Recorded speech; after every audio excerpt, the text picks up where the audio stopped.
Орусияда иштеп жүргөн мекендештерге ишенимдүү өнөктөш. Биздин документтик кызматта ИНН, СНИЛС, ДМС, паспорт котормосу, полис чоңдорго жана ошондой эле регистрация 3 айдан 9 айга каралган. Бардык кызматтар ишенимдүү жана 100% кепилдиги менен. Сиз бизди экрандагы телефон номерибизден таба аласыз.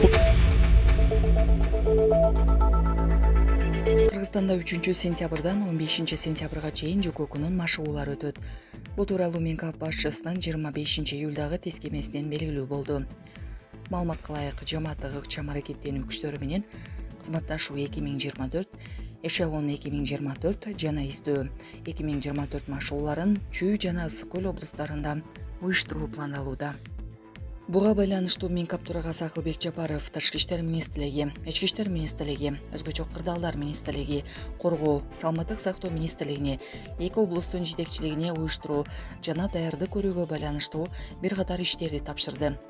Анын ичинде машыгуунун катышуучуларына карата ар кандай мыйзамсыз аракеттерди алдын алуу жана бөгөт коюу боюнча чараларды көрүү, аскердик жана башка түзүлүштөрдүн тоскоолдуксуз жүрүшү үчүн шарттарды түзүү, техникалык, теричилик жана талаа жабдыктар менен камсыз кылуу, аба аркылуу алып келинген аскердик кемелерге аэронавигациялык кызмат көрсөтүүнү камсыз кылуу, көчмө талаа ооруканасын персоналы менен бөлүп берүү.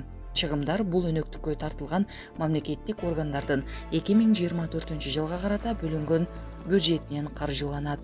Булак Спутник эжи. Орус жарандарына коргоо министрлиги менен келишим түзүүгө чакырган билдирүүлөр келип жатат. Орусиялыктарга Украинадагы согушка чакырган СМС билдирүүлөр келип жатат.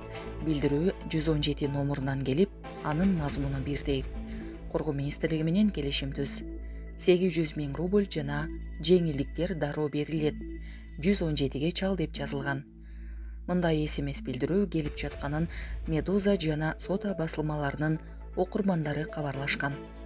Жарандарды согушка тартуу менен алектенген расмий аскер мекемелерде көрсөтүлгөн номурга чалууга чакырып жатышкандарын Сибирь Рели сайты жазды.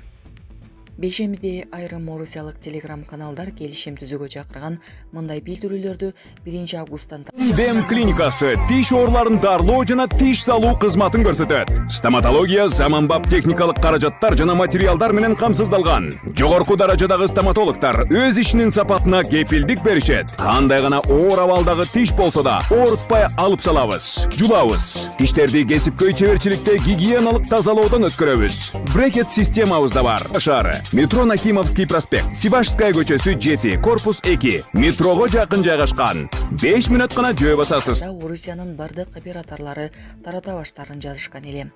BBC-нин орус кызматынын жана Медиа Зона басылмасынын соңку эсебинде Орусия Украинага толук кандуу согуш ачкандан бери 61.009 орус аскери каза тапкан. Бул тек жайы такталгандар гана.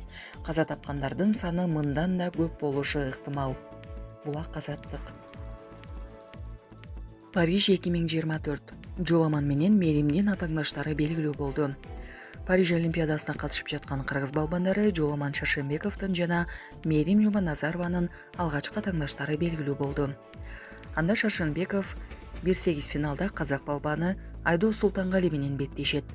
Алар 60 кг салмак деңгээлинде күч сынашат. Ал эми 68 кг салмак категориясында Мерим Жуманазарова монголиялык балбан Гергерма Энхсайхан менен кезгелет.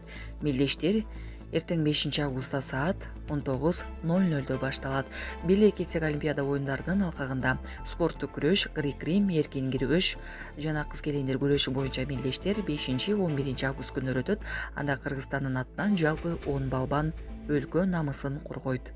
Булак Суперкежи. ЖМКлар Иран Израилге кол сала турган күндүн датасын айтууда. Иран Израилге 12-13 август күндөрү сокку урууну көздөп жатканын The Jerusalem Post басылмасы билдирди. Алдын ала маалыматтар боюнча Ирандын соккусу Ливандагы Хезболла кыймылынын көзөмөлү менен жасалат деп билдирген басылма. Эске салсак 2024 жылдын 31 июлуна караган түнү Палестинадагы Хамас кыймылынын саясий бюросунун башчысы Исмаил Ханияны Тегеран шаарында ракета менен атып жок кылышкан. Бул мамлекетке ал Ирандын жаңы президентинин инаугурациясына катышуу үчүн келген болчу. Тегеран бийлиги чабуул Ханиянын Ирандагы резиденциясына жасалгандыгын, аны менен кошо бир жан сакчысы каза тапканын билдирген. Хамас анын өлүмүнө Израиль менен АКШ жоопкер экенин айтып, бул кадам жоопсуз калбай тургандыгын эскертишкен. Бириккен Улуттар уюмундагы Ирандын миссиясы да Тегеран Ханиянын өлүмү үчүн атайын операция менен жооп берерин билдирген. Иран тышкы иштер министрлиги чабуулдун жоопкерчилигин Израилге артып, бул кадамга АКШнын катыштыгы бардыгын айткан. Хаменеи Израиль Иранга конок катары келген Ханияны жок кылып, катаал жазага өздөрү кириптер болуп алышканын белгилеген. Булак Спутник Кежи. Департамент Мунарбектин жеке машыктыруучусу Парижге эмнеге барбаганын түшүндүрдү. Боксчу Мунарбек Сейитбек уулунун жеке машыктыруучусу Бегана Султанбаев аккредитациядан өткөн эмес, ошол себептен Олимпиадага бара албай калды. Бул тууралуу Дене тарбия жана спорт департаментинен билдиришти.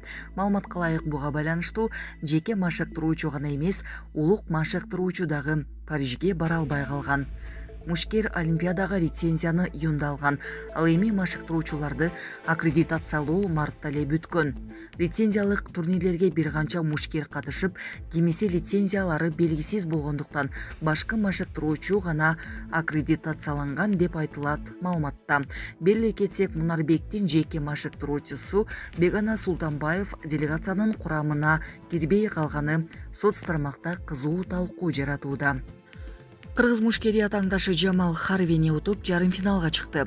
Буга чейин 57 кг салмакта кубалык Сайдель Иван Орта Родригес Дель Рей менен беттешип жеңген. Булак Спутник Кежи.